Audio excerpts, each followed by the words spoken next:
कोई भी एक ऐसी एजेंसी नहीं है हमारी सरकार की जिसको पता चला कि ऐसा हमला, ऐसा भयानक हमला होने जा रहा है हमारे देश में, कि पाकिस्तान में बैठे हुए इस हमले की योजना बन रही है कि हम भारत जाके हैवानियत करेंगे, 26 लोगों को मार डालेंगे और हमें पता ही नहीं है। क्या ये हमारी एजेंसियों की विफलता है कि नहीं है? ये बहुत बड़ी विफलता है, एक बहुत बड़ी विफलता है। जानते थे कि ये गुट है, जानते थे कि 5 सालों से ये आतंकवादी हमले कर रहा है, अध्यापकों को मारा, आर्मी के बड़े बड़े अफसरों को मारा, आम जनता को मार डाला, पुलिस वालों को मार डाला, और आप इन पे निगरानी नहीं रख रहे थे। और ये जो एजेंसियां हैं, इनकी जिम्मेदारी कौन लेगा? क्या आईबी चीफ ने अपना इस्तीफा दिया? क्या किसी ने इस्तीफा दिया? गृह मंत्री जी के कार्य क्षेत्र में आता है इंटेलिजेंस ब्यूरो। क्या गृह मंत्री जी ने इस्तीफा दिया? इस्तीफा छोड़िए, जिम्मेदारी ली।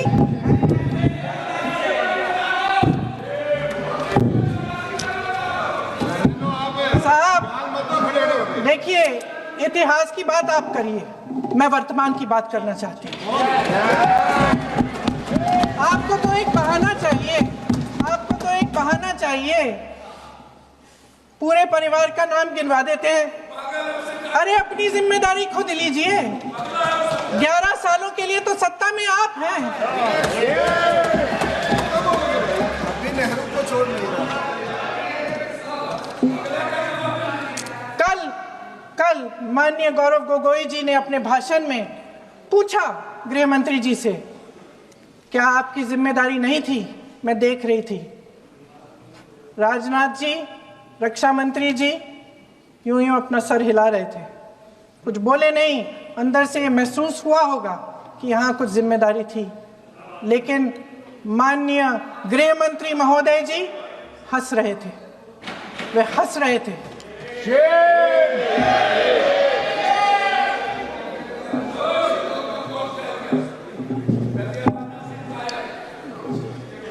अध्यक्ष महोदय, कल सत्ता पक्ष और आज भी सत्ता पक्ष के नेताओं ने 2008 के मुंबई के हमलों का जिक्र किया, बार बार कहा कि मनमोहन सिंह जी की सरकार ने कुछ नहीं किया।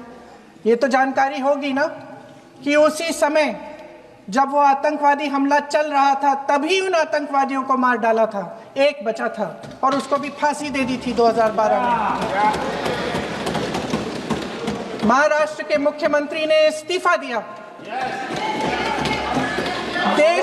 देश के गृह मंत्री ने जिम्मेदारी लेकर इस्तीफा दिया। एक जवाबदेही थी पब्लिक के प्रति, एक जवाबदेही थी इस देश की जनता के प्रति, इस देश की धरती के प्रति।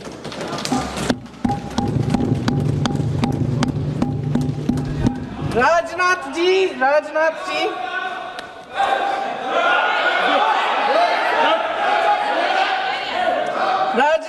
तो पुलवामा, उरी और पठानकोट के समय गृह मंत्री रहे थे।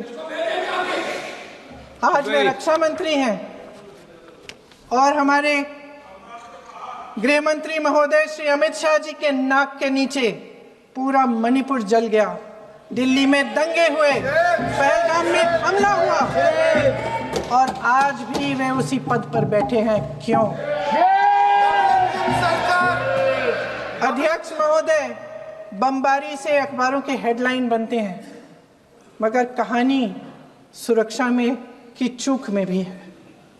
आज देश खोखले भाषण नहीं सुनना चाहता, देश जवाब चाहता है, तसल्ली चाहता है कि सच उससे छिपाया नहीं जाएगा।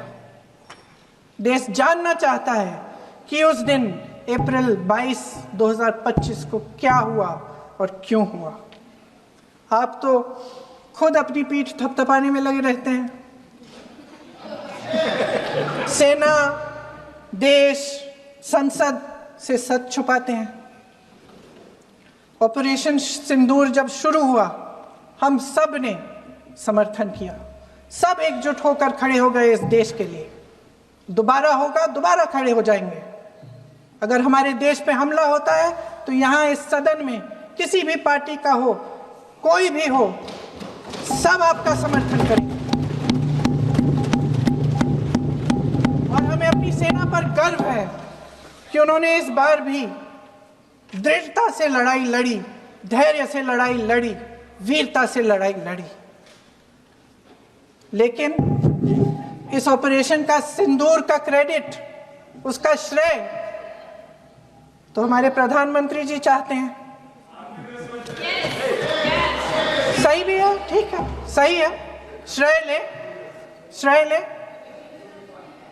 ओलंपिक्स में हमारा मेडल आता है, उसका भी श्रेय लेते हैं, लेकिन सिर्फ श्रेय लेने से नहीं होता नेतृत्व, जिम्मेदारी भी लेनी पड़ती है।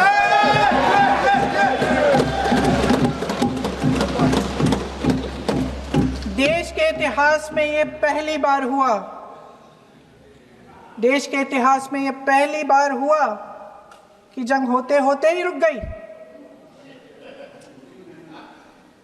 रुक गई है जी, और इस रुकावट का ऐलान हमारी सरकार, हमारी सेना नहीं करती, अमेरिका के प्रेसिडेंट करते हैं, अमेरिका के राष्ट्रपति करते हैं। ये हमारे प्रधानमंत्री महोदय की गैर जिम्मेदारी का सबसे बड़ा प्रतीक है। आज गृह मंत्री जी ने इस बात पर उल्लेख किया। उन्होंने कहा, उनके शब्दों में उन्होंने कहा कि पाकिस्तान के पास शरण में आने के बजाय कोई चारा ही नहीं था। आपने शरण दिया क्यों? वो आते हैं आपके देश के अंदर, लोगों को मार डालते हैं, और आप उनको शरण दे रहे हैं। क्यों दिया शरण? इसका जवाब क्यों नहीं दिया एक भी भाषण में? जैसे ये बात उठी, शरण की बात की, हमारे गृह मंत्री जी ने इतिहास में चले गए। नेहरू ने क्या किया, इंदिरा गांधी ने क्या किया, यहां तक कि मेरी मां के आंसुओं तक चले गए। लेकिन इस सवाल का जवाब नहीं दिया कि ये सीज फायर हुआ क्यों, ये जंग रुका क्यों, और तब क्यों रुका जब दुश्मन के पास कोई चारा नहीं था हमारे श्रेय में आने के बजाय। क्यों रुका ये जंग? इसका जवाब नहीं दिया। धन्यवाद। आप देंगे?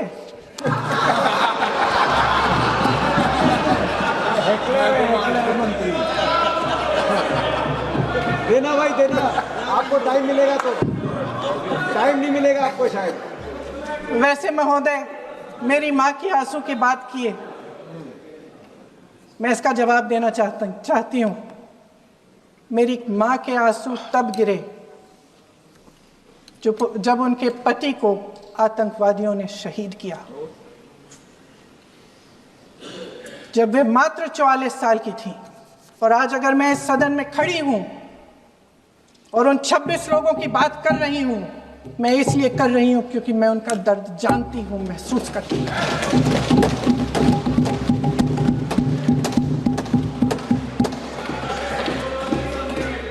अध्यक्ष महोदय, मैंने कहा कि देश का नेतृत्व सिर्फ उपलब्धियों का श्रेय लेने से मजबूत नहीं होता।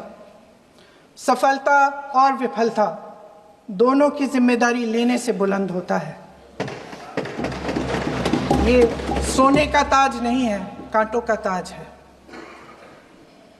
अध्यक्ष महोदय, जब सरकार झूठी और कायर हो तो वे बहादुर से बहादुर सेना के साहस और पराक्रम को भी कमजोर कर देती है। देश को प्रतिशोध के साथ साथ सबके प्राणों की रक्षा का प्रण चाहिए। सेना की शक्ति के साथ सरकार की सच्चाई भी चाहिए। महान देशभक्त शहीद इंदिरा गांधी जी, जिन्होंने सफल कूटनीति के बल पर अमेरिका के राष्ट्रपति निक्सन का मुकाबला करके पाकिस्तान का विभाजन करवाया, बांग्लादेश बनाया, 1 लाख पाकिस्तानी सैनिकों को आत्मसमर्पण करने पर मजबूर किया, उन्होंने कभी इसका श्रेय लेने की कोशिश नहीं की।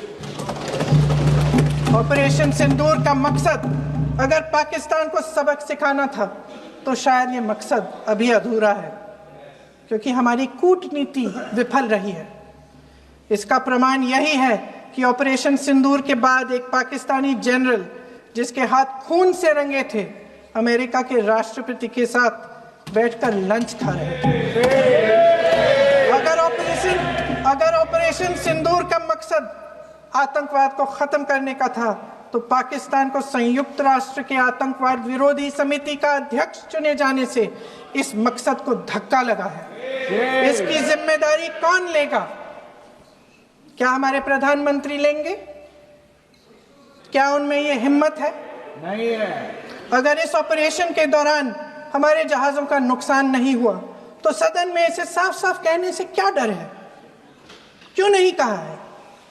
कल भी रक्षा मंत्री जी ने कहा कि हमारे इंफ्रास्ट्रक्चर का नुकसान नहीं हुआ, तो जहाजों के बारे में भी बता दें, साफ साफ बता दें, क्या हर्ज है? सच्चाई तो है। सवालों से बचने के लिए ये सरकार हमेशा प्रयास करती है। इसकी राजनीतिक कायरता बेमिसाल है। देशवासियों के प्रति जवाबदेही का एहसास ही नहीं है। सच्चाई ये है कि इनके दिल में जनता के लिए कोई जगह नहीं है। सब राजनीति है, सब पीआर है, सब प्रचार है, सब पब्लिसिटी है। देश की जनता के लिए आपके हृदय में कुछ नहीं रहा। बहुत समय हो गया है आप इस प्रचार में ही लिप्त हैं, जनता को देख नहीं पा रहे हैं। जी मानिए। जो पहलगाम में हुआ, खत्म करती हूँ, जो पहलगाम में हुआ उससे हर एक देशवासी के दिल पे चोट पहुंची है। हिमांशी नारवाल की गुहार ने हम सबको शर्मिंदा किया है। इसीलिए मैं आज यहाँ खड़े हुए एक आखिरी बात करना चाहती हूँ।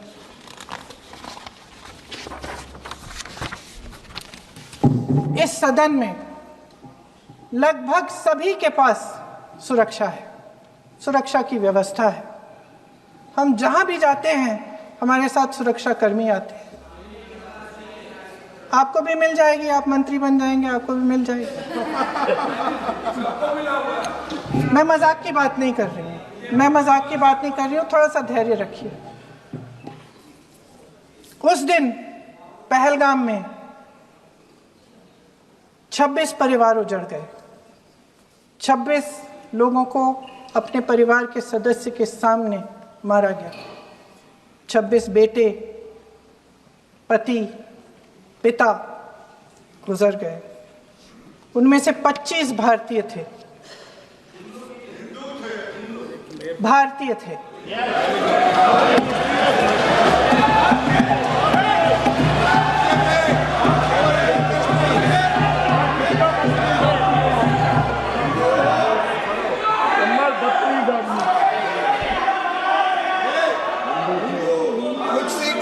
जितने भी लोग बैसारन वैली में थे और जो 25 भारतीय मारे गए, उनके लिए कोई सुरक्षा नहीं थी, कोई सुरक्षा नहीं थी।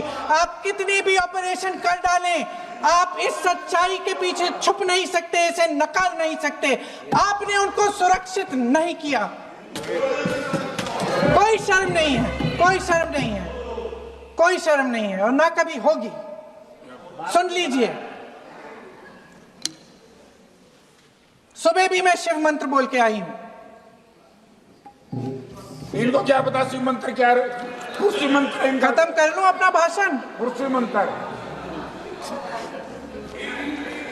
मैं एक बार उन 25 भारतीयों के चुप रही। मैं एक बार उन 25 भारतीयों के नाम इस सदन में पढ़ना चाहती हूं, ताकि यहां बैठे हर सदस्य को यह एहसास हो कि वे भी हमारी तरह इंसान थे, किसी राजनीतिक बिसात के मोहरे नहीं थे। वे भी इस देश के बेटे थे, वे भी इस देश के शहीद हैं। उनके परिजनों के प्रति हम सब की जवाबदेही बनती है। उन्हें सच्चाई जानने का हक है। समीर गुहा भारतीय, बिट्टन अधिकारी, मनीष रंजन, हेमंत सुहास जोशी, विनय नारवाल अब्दुल श्रीकांत लोने, सैयद आदिल हुसैन शाह, माननीय नीरज मंत्री वानी, एन रामचंद्रन, संजय Please. लक्ष्मण लेले, माननीय please Dinesh Agarwal, no Dilip Dilse, no Prashant Kumar Satpathy, JS Chandramouli, अब बोलिए, अब आराम से बोलिए। JS चंद्रमौली, यतीश परमार, S मधुसूदन राव, माननीय सदस्य, नारेबाजी का सदन नहीं है। प्लीज आगे हरियाण, शैलेश कलाटिया, ये तरीका ठीक नहीं है भारत आपका। भूषण, मंजुनाथ राव, कौस्तभ गणबोटे, शुभम द्विवेदी। समझाइए। जय हिंद।